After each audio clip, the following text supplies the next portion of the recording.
I'll never slow up, no I don't take I got no love for the fakeness. If you wanna play tough and wanna hate this, I'll always show up and make a statement.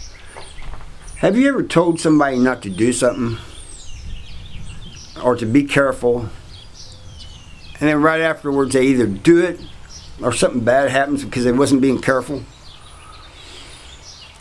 We had this guy, well, I knew him at MSP and knew him in different prisons, but at South Central Correctional Center, his name was Terry. I ain't going to say his full name.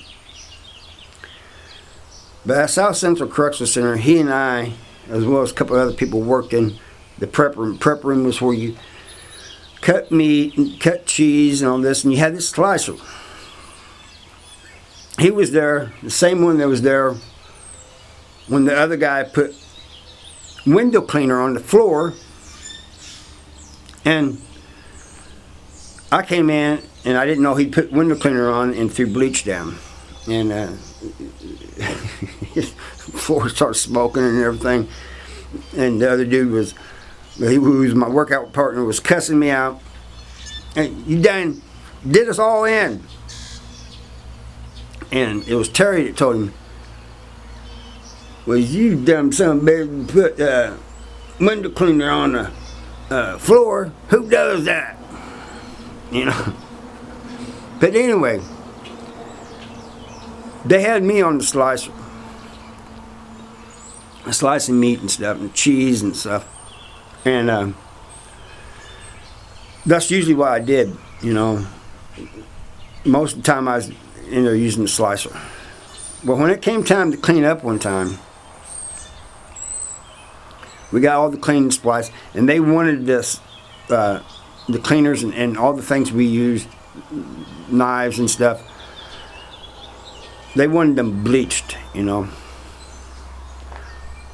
Well, Terry says, I'll clean the slicer. I don't know why he wanted to clean it. But I said, okay. And usually what you do, you lower the blade down to its level with the metal, you know, and you clean it. You're less likely to get cut that way. And I told him, I said, be careful. You know, that thing is sharp. It will cut you. And he goes, I'm being careful. So I guess he didn't have the blade lowered or anything. And he's just wiping like this. And a couple seconds after I said, be careful, you know, that thing's sharp, he goes, I'm being careful. He cut his finger almost off. The tip of his finger almost off. Like, you know, from the last joint to the end, it almost came out. It was everywhere. I mean, he was leaking everywhere. We banged on the door because they had us locked in there, in this room. They came back there and they rushed him to medical and everything, and he just leaving a trail. But I told him, and this is not the only time this has happened to somebody, you know. Another time, there was this guy. By this time, I'm in the food service warehouse, and in the office, you know, our boss's office, there was two computers. There's one that had internet access and the other one didn't. The one that didn't, that was for the guy the clerk who was keeping count of the inventory and everything. That's for him to work on. And then they also played, he had a music list that we could play music on. Well, the guy, the clerk who worked there, this guy, I can tell you so many dumb things he's done, but I'm just going to tell this one. The boss leaves, has to go into the kitchen and talk to the food service manager. So he leaves for a few seconds. This guy jumps from the chair over to the other chair where the computer with the internet access is, and, excuse me, and starts getting on there. 2 or 3 of us telling him, hey, you might not want to do that. You know? And when the door that leads out, there's like a hallway. So when the boss comes in, you can see him a little ways, you know. So we're kind of standing there, kind of keeping watch for him, but at the same time telling him, you better stop it, you know, you better. And he goes, man, I'm all right, I'm just a few more seconds, just another minute. We hear the door opening.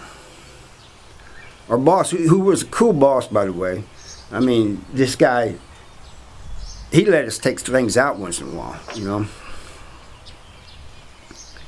He comes in, and we tell him, here he comes. He goes, oh, I just need one more second. I just kind of walked away. I said, man, he's coming. Walks up on him, and he is mad. He goes, I told you guys were not to get on this computer. And he goes, well, I was just checking. He goes, it doesn't matter what you was doing. You're not allowed access to that. And you did it anyway. He wrote him up. This guy is mad because he wrote him up. Man, I thought you was cool, man. Well, you writing me up for this? Are you really going to write me up? They wrote him up, and he went to the hole right then and there. You know? But there's other things he did too. But back to the story about Terry. Over there, there's this like huge sink. And this is before he got cut, you know. And they got these cables that come out from over the sink. And they're about, I don't know, 2 foot long. And when you check out a knife or something, they put it on there. And so the cook lady comes in one day, and I'm over there cutting. I have this knife, it's a huge blade on it. And I said, man, it makes no sense having these on a cable, man. Why don't you let them take? I said, we're locked in the room. There's no way we can leave with them. We gotta get. You gotta unlock the door. We gotta get past you guys. Not only that, we get stripped out. I said, she goes, well, yeah, you're right about that, but that's to keep you from guys from stabbing one another. You know, hurting one another. I said, yeah, you're standing right next to me with an easy reach of this cable, you know? And I said, and then Terry comes over there and says, yeah, man. He goes, all I gotta do, he said, if I'm over here working and cutting, I want to stab Harvey, I just call him over. He's gonna come over thinking I need help with something. And vice versa. He goes, if he was to call me, I'm gonna come over. I said, well, I just ain't gonna come over, you know, I'm still gonna be on the lookout, you know. I'm not stupid. I said, but she's standing right here, not paying any mind.